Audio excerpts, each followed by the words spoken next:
Mercy came down. Upa Roremliana Rawhse. BC Zasari Vel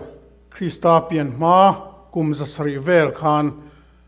Zolne Isai Chuan Heti Hian Alo Puang Lok Toa Isai Bungkwa Kantan Naupang Alo Pianga Fapa Pekin Kan Omta Rorel na chu ako kia achuang anga amhinga chuan maka rem ruat tua pathian chaka chatuan pa rem nalal an ti ang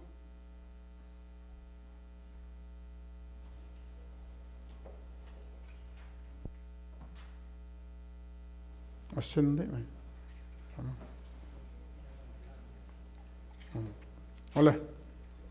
kan chiar non lenge Mesia lo piang tur thu isaina alo puan chua hi kantan nau pang api alo pianga fapa pekin kanom ta a rorel na chu ako kia achuang anga amhinga chuan maka rem ruat tua pathian chaka chatuan pa rem nalal anti don sia arama zawzel anga arama rem nain topin tai anei lovang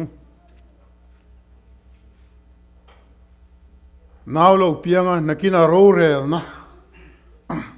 lau patu tur thlengin alo muin alo puang lok diam toa chu kum sari nuwa chuan atakin Bethlehem bong ina Kristan nunbul alo tan ani kha hela hianin ani ina dik tak maka rem ruat tua pathian chaka chatuan pa rem nalal hani na panga asoi te jinga atom na rem nalal ati hi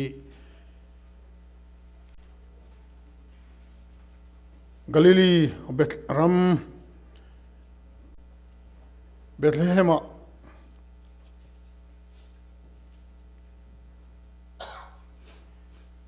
tlom takmain rem nalal ani na chu hring nun bulron tan nan alo piang tani lalpa chu Roremliana Rawhse amen rem nalal he khovela hian rem na hi va poimo tak em mi hring nun ho na athil poimo ber kan ti thei ome he rem na le muan na peace hi khovelina azon amamo achuania amaro chu he khovelin apethei tlat lawani Krista chu remna ani awangin nichina kanchang chiar tuina a chiar kha han chiar rik le kadwa luka bung ni changria ta tang hian yan chiar te ang Bible nei chuan min lo ke pui thenga luka bung ni he chang hi tun kar ka chiarin kalunga leng hle maya chu miram ve ka chuan beram veng tu te an oma zana an beram ho an venga phula an ri achila tin lalpa vantir ko pakhat an kianga alo dinga lalpa ro puina in an vel chu aron chhun enga ti chuan an hlau te ema vantir ko chuan an nena lau su ulang ngai ro mitin ta tur chanchin thalom em karon thlen cheu ani voina hian in tan davida khuwa chandam tu piang ta lal Krista chu tin hi in tan chin chianan tur ani naw sen puana tuam ran chopek na thlenga mu in huang atia ole kan tong le na an bua sai man tolo set up man tolo wangin kan tlo tu te kha in thian ten an thian te kha lo le sak me ulangin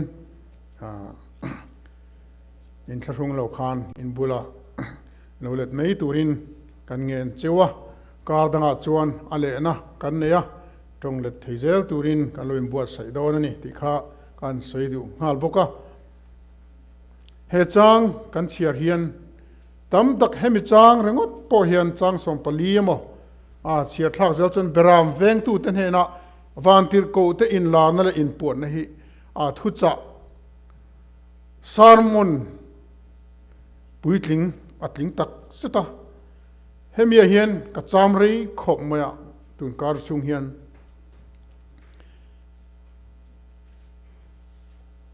mak katia ahun laya sa khomi lo ber ra an ngai ten ni an sa khodun le do dan zom theimia lovin phula bram te vengin an ria lain mitlom berle khotlang ngai chunin sa khona po ngai sak lo sa khomi lo wa ngai te an ni amaro chu chandam tu pian na chan chin tha long om tak me chu an ne na puan ani tatlat me hi mak ka ti re tak ka ri ruwa in suala ka ngai tu na akal thui le mai ni zol nei chuan khati hun lai khan beram pu te khan mesia lo kal tur ngak le takin phula an beram te venga meilum aya an thut khom lai chuan an mesia nga le thu te zol nei sa etele zol nei mi ka ten an lo puan kha an soi howani atiani chuti lai tak chon van tir ko churin lo tak main an zinga aro in lara chanchin lomum em mitin ta tur chanchin lomum tak mai chu aron thlen ani chu lau su aron ti lau su lang ngai ro mitin ta tur chanchin thalom em karon thlen chewani voina hian in tan da vida khuwa chandam tu apiang ta lar krista chu mitin ta tur chanchin thalom em aron thlena ngai tu ana dangin miron phone le ha kariru chu mitin ta tur chanchin tha aron thlen na hi kum sang ni chuang alo ni le ta der mai mano chu he chanchin tha hi herem na hi voini thleng hianin khovel hian alam musi lova mitlem te chawin an muani turumo keni mitlom te hena puana om tamai hi avaro puyem lalpa chu fakinom non rose adong tu te a in bua sai tu te hena puan ani tlat ani chu voinia hian kanrin lo pui kan ti don nge kanrin tak le rin dong tu ra kan ngai sa khomi le million le mi fing tak te mi ro pui tak te in puang lo mi tlom te in puang tu lalpa chu fakinom non rose amen chang som pani thleng ka chiara tin thok le khatan ati vantir ko wina thua puan zo vele chonin ran chun zom tu chu mak takani thil mak aron thleng chun zoma vantir ko ne na chon wana mi ho mi pui an lo pung khom ta chiama pathian an faka ati chungnung bera pathian ro pui takin omro se leichunga lom em mi hring te ne na rem thu leng Rawhse anti ole Christmas la aron san chu wanangil te chuan avaro puyem beram puten hena khan aron kerol ani chanchin thalom em zai in anon vora fakna thang khok chuan ole khalai beram pute ria run mun chu athang khok moi he angti chu arin omani awangai nom donem angil hoten kerol la non sa Christmas la ro thamlo Christmas la thar lam saber kan tiang chu ania siazom zelang tin heti hi ania vantir ko te chuan wana an kalsan vele beram veng tu te chuan tuna Bethlehem khotlengin kal ila lalpa thu min hril lo thleng chu I enang u anti ati chuan an kal thuai an beram te chu kal sanin an lom lu tuka chandam tu mutur chuanin an pen chuak ta ni chu ti chuan an kal thuai mari nen Josepha nen ran chopek na thlenga naw sen mu nen chuan an mu a ati helaya chuan in kan soi kan hela mar i bung tir lama aran puanang hin Josepha le mari chu khati hun laya lal Kaisara Augustan anti Rome Empire lal berthu pek ang chuanin an pian na mun theu panin Josepha le mari te po chuanin Davida kholam pan chuan Davida kholam kan ti me Davida khwa Bethlehem lam chu an panani ole ta hianin Josepha pian na mun ani maritan khakha angai lem lawani amaro chu engatinge me somria lai Nazareth atanga Bethlehem khwatheng hi Josepha hian now right anupui hual ania right to hi arhuai ti hi zona om theyani thil mak tak po ani ome achan tam tak omang khati hun lai khanin now hual anupui hual right to chu Josephan akal san ngam lawani akal san chungin engtina mari chunga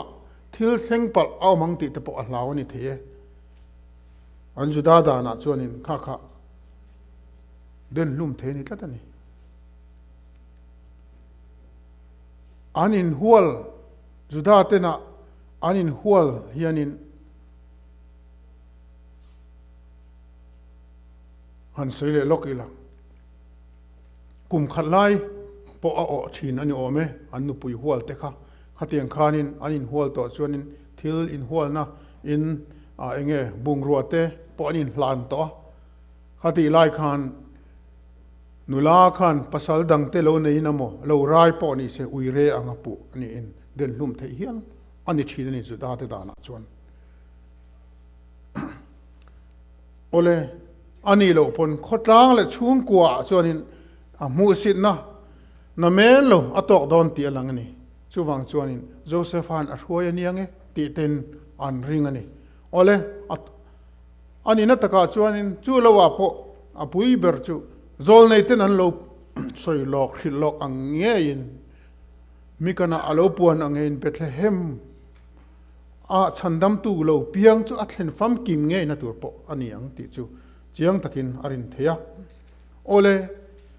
Josepha ina ka han heta ka chiar chunga ka chiar laya ka zir ka in buat sai la ril ru zo na lo om khalaya na Bethlehem bong in tlom tak maya chandam tu pae mo in tia khatiangan om laya riana buk anan nong da kha anan nong ze la an riana buka te naw nei palang ti ten hlaw ni the khatiang huna khan su da te chuanin naw mei chia naw thi put poni se naw nei te khachu an da na an sera an thiang lim lo ni chu wang chon an room len ina khatianga thil sing thei tur kha an hlaw poni thiang an nong a to pa bong in trop tak len tlom bermer chuan an ring phabik lo Josepha te khan hil hai tak mai si naw anan piang tur kha anan pian me lai kha mari te Josepha te kha ngai to chiang te o khoi son tam tak an nei nge yang khati lai chan chin lom om tak mai ran thlen tu te kha beram veng tu te ni tlat mai ko ran upa te le pui thiam te khan ni de lo niam mole beram veng tu te khan hala ya hen kalom em chu an va mu chuan naw sen chan chin thu van tir kovin a hil kha an soi ve la atiani beram pu te khan an han hil ta ni chu ti chuan in khalaya I hil hai tak le a bai vai tak kan tiang nga om kha bong in kha mari le Josepha tan khan beram pu te chan chin an hiat khan an thamuan dan tur aro pui ka ti an lom akim nge yang room nuam tak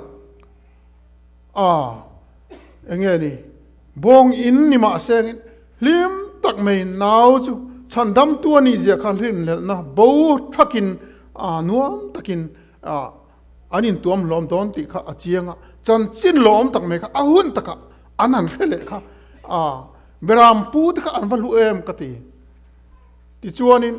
tin a hria piang chuan beram veng tu te thu soi chu mak an ti hle mari ro chuan thu soi jong chu ari ruin angai to avong renga tin beram veng tu te chuan van tir ko hil angeya engkim an hua an hiat awangin pathian chi choi moi le fak chung zelin an kir le ta pathian choi moi le fak chung zelin an kir le ta ati kha alung len thak katia amoi kati boka ro pui kati tak zetani ole chunung pera pathian ro pui takin omro se leichung alom em mi hring ten rem thu leng ro se leile van le sual na wanga leile van in melma to in thento chatua na bo ral tur kha pathian na fa pa mal nei sun chun chu pe in Calvary cross thiturin Bethlehem bong in tlom tak me chunin alo piang ta leilevan chu inzom le nan Christian Calvary Bethlehem alo thlang ta kha avamak tak em lalpa chu fakinom ro se Christa chu ram nalal avani tak chiang em Christa hi rem na ani je hi soitur tam takom ome athi don tual thu an realize an pokha Galilee ram op tu te Bethlehem azudai ram op tu pilatate Herodale pilatate tual thu in ngai lo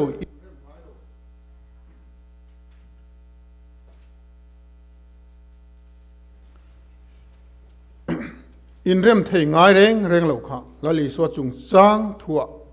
kha zana tang khan alo in rem ta tlat me ti ru mo Christa rem nalal anita misual te tan po chun rem na ani soi tur tam leang thil pakhat sangkha riat som sari a he thon thu hi tha ka te khom me toy te in France le German Indona Christmas awanga anchol tamaya kha makkatia khazana khanin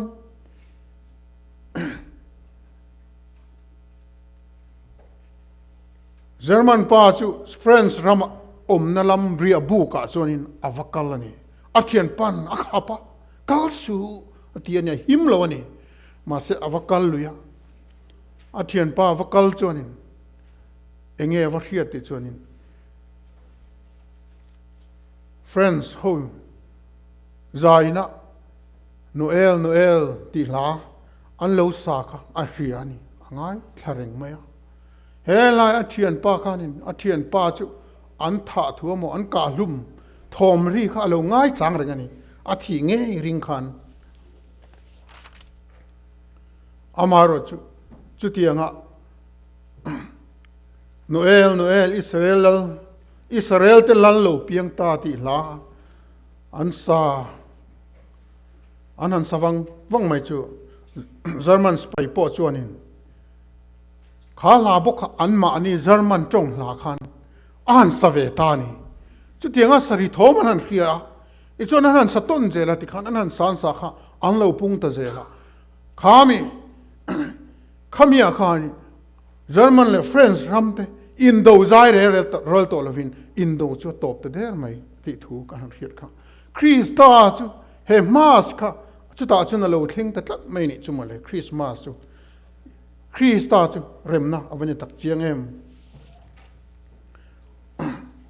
ole voinia hian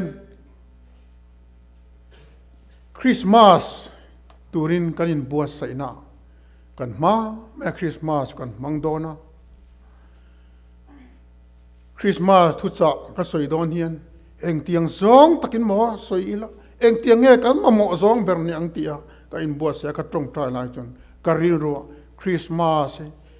kan za kan man hi ka du saka ka tong trai na ania kan za Christmas kan man theu thenan lalpan malmin som theu ro se amen Christmas kan nuna Christmas lo thleng theu turin Rem Thu hi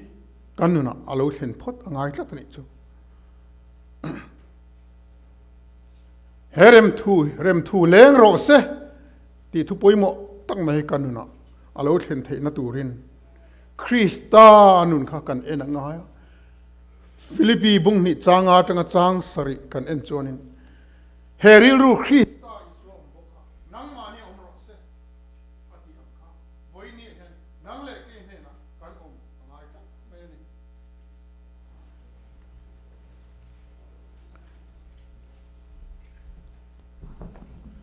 Christmas kan ti hian Christmas hi lali suai ngai tlom na wanga lo om thei chau ania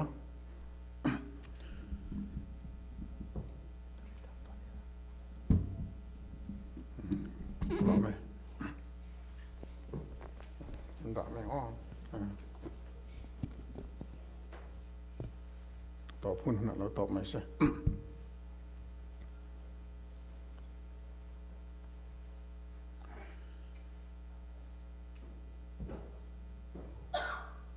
chú vang Krista real ru bua in ngai trong te chau hian Christmas an na lo thling don tlat mai ni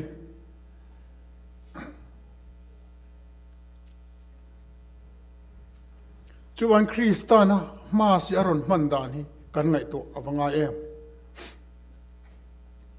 pathian lal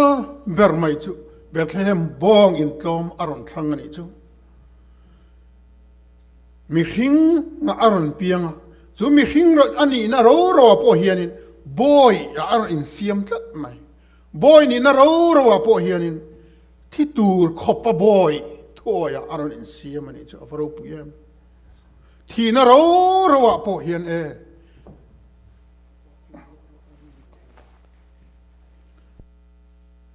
mani khum nuam tak me thilovin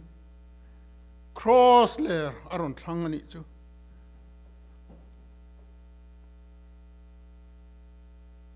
chuwain he la eden par moi chul nu ti vulle turin khovel chandam tu lo piang ta Piel ranun moi min sin tile theinan lal chungnung berin muntlo ber aron thangta avaro puitak em lal pa chu fakinom non Rawhse Krista in ngai tlom na chu mi te thin lunga alo thlen chuan mani engani ro pui na mo mani chu alo in mutlom ta in thil dang renga o keima in tala na lam ni lovin o keima awang zok ani keima awang zok ka he thil hi o va poem ti in ngai tlom zok le in phat na hoi nen ru nen Christmas min alo mang to thina mi chapo kan ti mai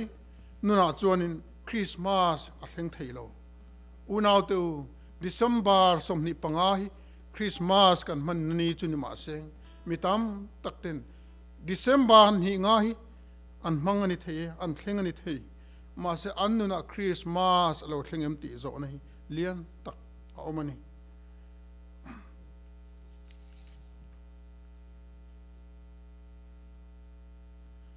kan lom Christmas nei tu lali suwa ero hi chu lelevan lal ber ni ma selang mun tlom ber bong in tlom chu ron thlang tlat mai ani na taka chon lal heroda khum kharon mangtur ani zoka ma se Bethlehem bong in trop tak la rim che tak mai kha aron thlang tlat mai hi he rengot poi unaw tu ingai to ho teng u khai tidam tu khan liam pui atwara tui siam tu khan tui halina awa thamuan tu chu thaphangin aru mani nun petu kha athia ti thina lo omta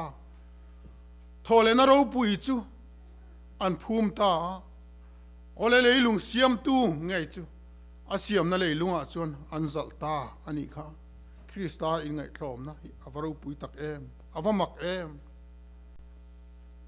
chumi awang chon ni ran thleng chu thing cross nen chon lo in zomin chu van la lukhum nen a in zom tlat ani chu lalpa chu fakinom Rawhse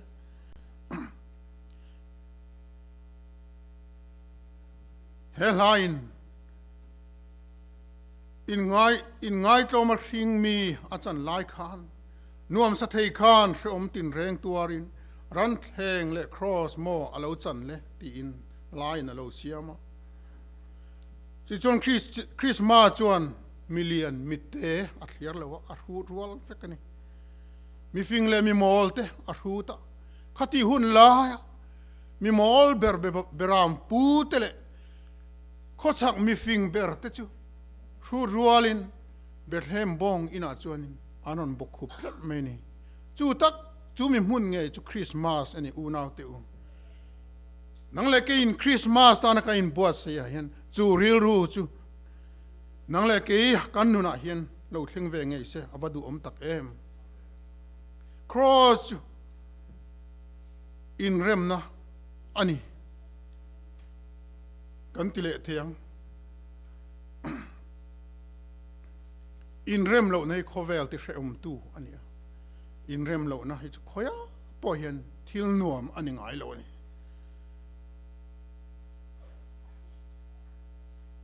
nu panuna po Christmas kan man ni voina hian atharin Christmas kan nu panun nge hian lo thleng se ti hi ka tong trai na ania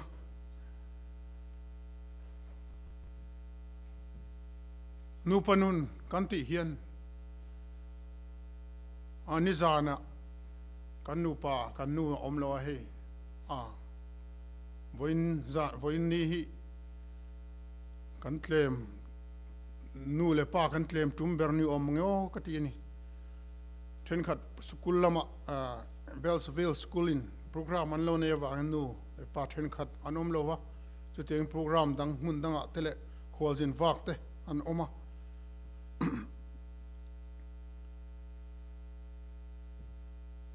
amaro chu mi hei zong kan kim kan om khom ero chu ro pui ka ti mai le mai ka be sei phak bakin lalpan min roi khom le tho maya in bua sei tura ka thut ta kain en line reilo ka mut karan chok ta maya amu ma zok ila zinga ma ta ka darli mo vera tal tho ila har takin katia ka wa mu chu kan nu lo mu to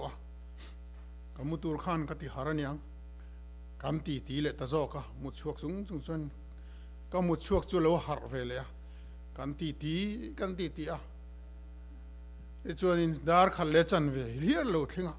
ngoro mut ma jing tho ma ka tu masin mo le ka tia e chuan in mut kan tum kha ani chom hil le tamaya kam hil le lok thei lo maro chu darum pa chuan in lalpa min kai thowa ole ni zana kan thu soi kan cher du mai mai chewa nu panuna han ti hian he Christmas kan man hian kan in ngai zon lai kan in ngai nat lai dan te kan in thak lel dan te kan in nei lim anu panun kan mana kan lim dan te tiang kan in thak lel dan te kha alo rei ta khan pung ta deu om tak kha nu patam tak chu anin then ta neu le se na nen thil tam takin min nu panun ka ati boy thin ani ole ngai lo lama lo ngai lo se kan in ngai zon lai khan kan ti ta ka chuanin e kan fa pa po in chung step som vel mai yaran chho mai tur thina kha nai le ni chu aya in laurel hian nai to zok ni ten ka hria mo a tho dana dang to le ani khilama mi te pon in chunga in noya a u te ho ai ma khanin college park lam kha ari ro atam to zok ni mo a halo tam to zok ni mo ti te ka ngai to mai maya ka in bo sai lai chuan ole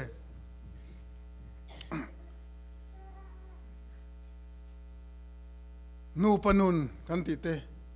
hi Christmas hianin ron renew thar le se ti hi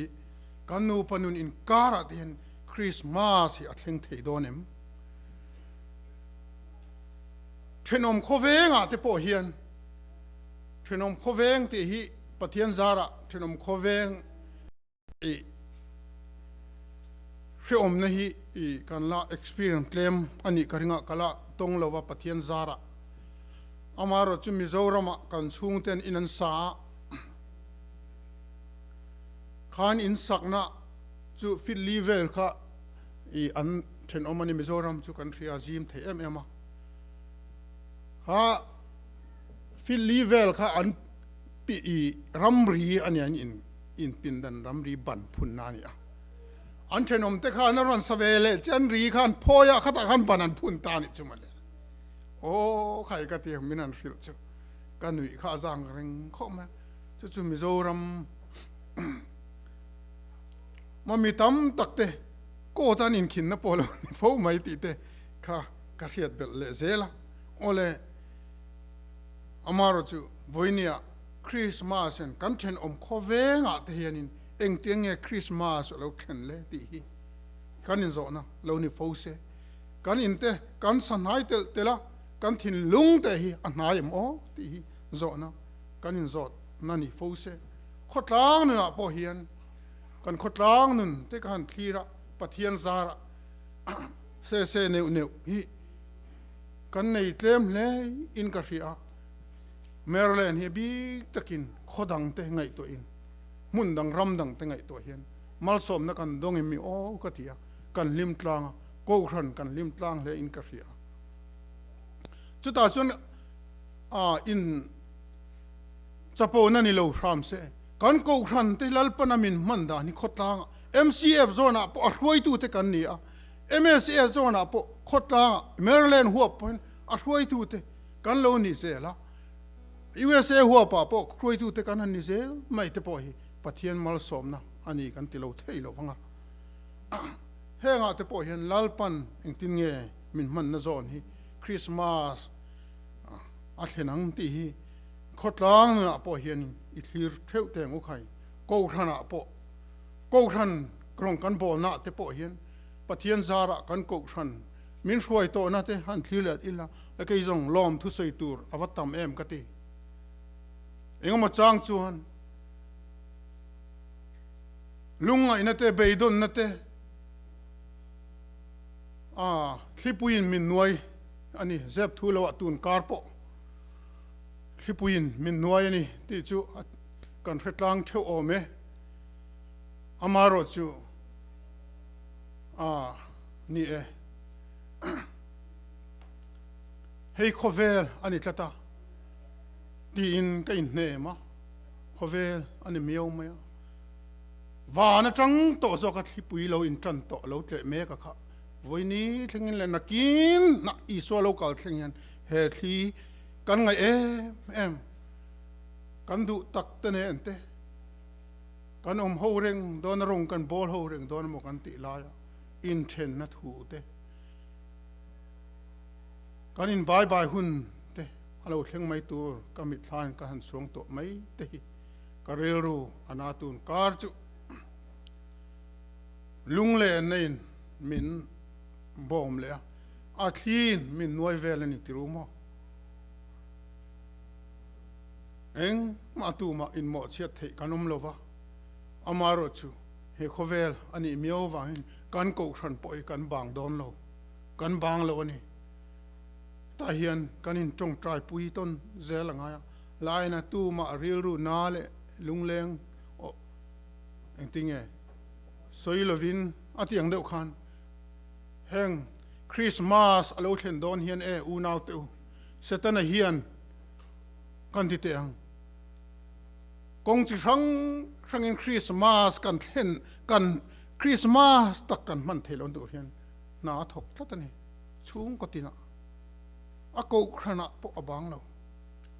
enga tinge Christmas don a tiang thi te lo tle le ti te kang hai to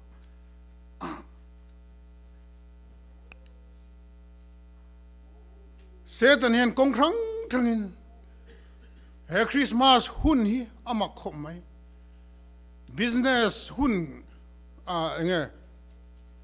rua pui sur hun ani itiang thi pui tle hun ani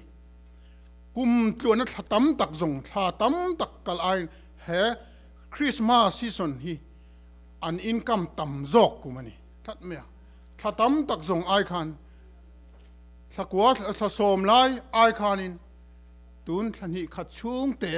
he thakha chung ani an income hi tam zok an that me ni chumale thei top he mun tanan la advertisement anin bot saya mi te bazar boin kan boin ni tru Christmas hi a Christmas takha manglo turin setani hen kong ti rang rangin min atlea ole chutiang vel chuan kan ko khana po li aran tho fie thin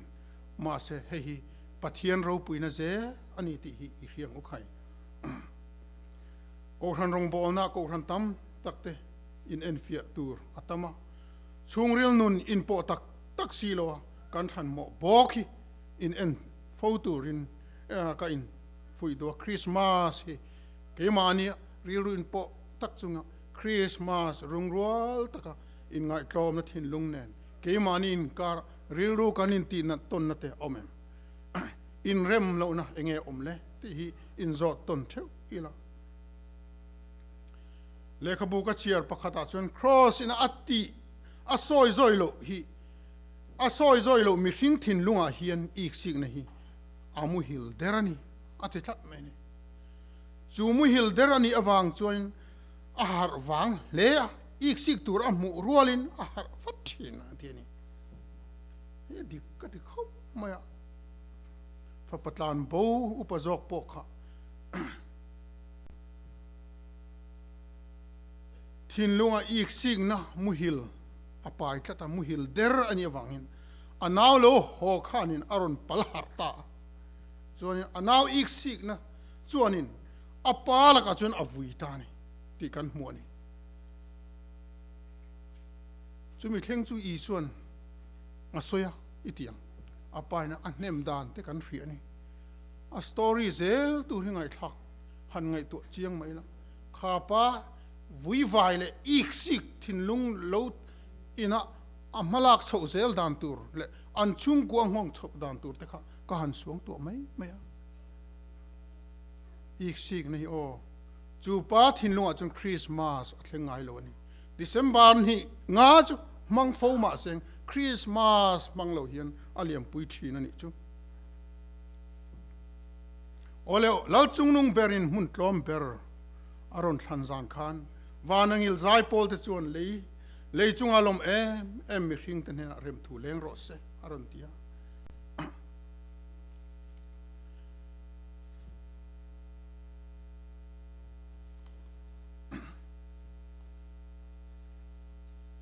chu nge chu he la hi voinia hian nangle ke na atharin kan beng hian kan tharau beng chuan lo hria in lo ngai thanon leila sakpuin kan zom pui ve don lo mi Christmas thu cha chu rem na thu cha aniangin rem na thu keng tu te chok chon Christmas an mang don ti hi atharin ka soinan le duwa mi te na min rem lo ani point arem masatu kan ni hi apoi mo ke ma ni lam tal hi arem kan rem apoi mo chat me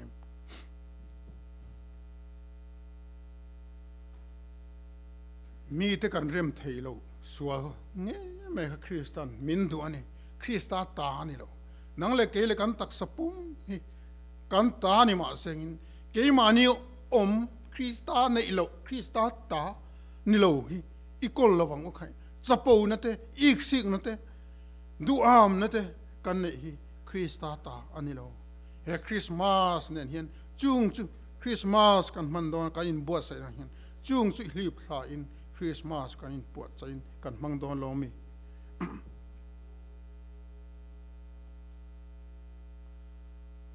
apoi mo ba chu Christmas kan mang fo to a hun thu kan tiang chu hun thu he hun bo ruak alo thlen hian kum lui kal ta te kan han ngai to kan then tak le mun thanga mi te min kal san tak te ule naw te po ni se kan nu kan pa kan then tak tengai kan mit tui alo nai thina ole chutiang chun lunglen nanen Christmas kan mangle ma chu mai ni lovin a hlim lop zong te point Christmas kan mang thi amar chu unaw te u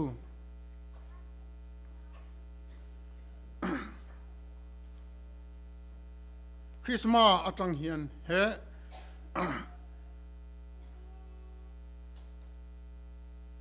ahun thu lama mo lim lop lampi lama hianin hlok na kan char nge theinan le Christmas ani anga ani na tak chu kan chan theu theina turin kan in buat sai theu don lom ni le ole atop nalam kan nei tonga ka soi rei pe to ma se he chang hi ka soi du tlat mai lo theilovin ka ril ro alo lian le a FCC hi kan chiar lenge FCC bung ni chang som panga na ama chu kan in rem nan sia ani chuan in taina thilti tura te thupek dan om chu ati sa ti zovin pol ni te chu pum khata siama an karpin dan na bang chu ati chima chu ti chuan ama a chuan pin pani te chu mi hring thar pum khata in siam in rem na asiam theyang te ni voine hian Christmas kan ma lokalo thling tur hi chu in rem na pol ni amo mi pani anga kanin nai na real ruwa kan thian te ne ka in kar ngai dan phir ommo in hu thiam lo na re meng chu khala bang omrong jang chu thia hi awa poimo em ka soi to kan soi lenga tun ma khan soi to na kan ya helai mun nge ka soi ria thian dun pani then om in nga em in kom dun le in nga na em chu bong pakhat thua wangin an tol thua lo chia an ti thin rim em ta ni ti kan ria ti chuanin a thian pa chuanin anin kari in po mai in au phak mai akhanin lui kor alai tir ta ni lui aluan tir ta ti chuanin a then om le lama mi chu a thin na em maya construction mystery te chu a ko ve thunga chuanin in ri a chuanin pal pinga bang ping turin arwai ta ani ome ti chuanin office lampanin akal santa amaro chu construction roi tu chuanin leilon mo tak mai chu alo do sakta ni ome aron ho chu thimrim tak main construction chu kovin enga tinge bang ping tura ka hil chikha leilon ido tak ti a hau mol la chuanin a then om pa chu ni lengin om ngai na helovin riluna in a oma abong churon kaya thiana hei ti in leilon churon zo phein ibong ani ibong ani zo kang nangman chang zok ro khai ti in kutsuin anin haka kha bang kha construction chuanin pin da bang ping lovin leilon ado azom ta ani lalpa chu fakinum ro se he thu hi moi ka te em maya nang le ke mathai bunga rem na siam tu te chu an enga thole pathian fa voin an omdon si ati nang le ke pathian fa te hianin kan ti tu di takte kan ti don lom ni bang ni lovin leilon chu idong u khai he Christmas hianin Christana anun aron hlan ang khanin kan nei ro bom te chu anei lo ten he na mo anei zok polo ni hial seng phal taka petu ni in chu tiangin ni chinaran puan tlang valom puan ta give exchange te khanin he Christmas real ru dik tak chu puchungin bazar ilangin Christmas program lim takin man mangturin in buat seng khai nu pakara Rem Thu Leng sela chungkwa Rem Thu Leng sela content om khoveng thu a te po chun Rem Thu Leng Rawhse khotlang le Rem Roremliana muna te po chun Rem Thu Leng Rawhse kan ko thran Mizo ko thran a hian lalpan min hroin angin Rem Thu hi Leng Rawhse ole le Rem Thu ale na tur hianin pathian chuan he le lokalin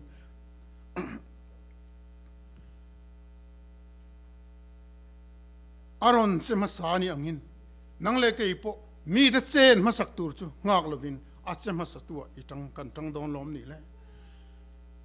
puro kungan kathin lung ram kai sar lal na hian Bethlehem tlang pui ron din le la itan ran thleng ron hung le la ta chuan lo le ngang che he thu hian min ne le ya tha ka ti em me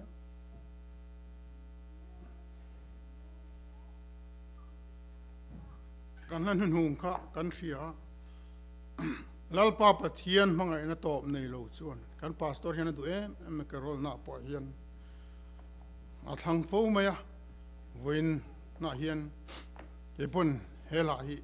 ka du khop maya kan ban la tan ka thang duwa maro chu ti dan thak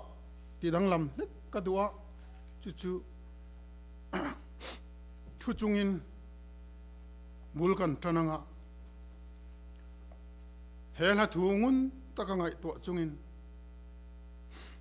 miron ka chua sak thei chuanin lalpa pathian mangai na top nei lo chuan ti hi khovel sual tan afa nei chun aron ti Bethlehem bong in tloma alo pianga sual boya ta ke ni min tan turin chunu bera ro pui ro se pathian le mi ring kara Rem Thu Leng Rawhse vanangir wal ho ten faklan ron sa khosak mi fing ten chibai anon bu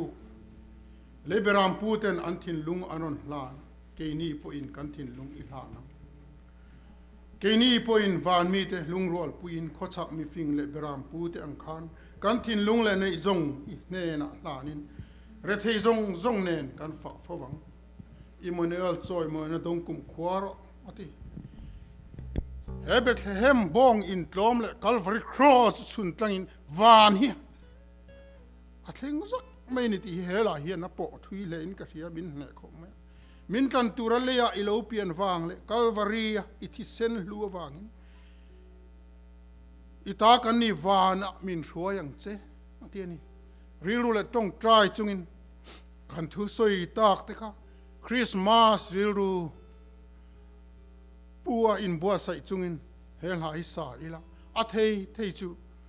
in hlan du te chuan ding ila kan thun mun atangin ding chungin kan sa anga a thei pe chuan ma lo kalula ti hi kangen du chu pathian ro puinan le satana ti mo paunan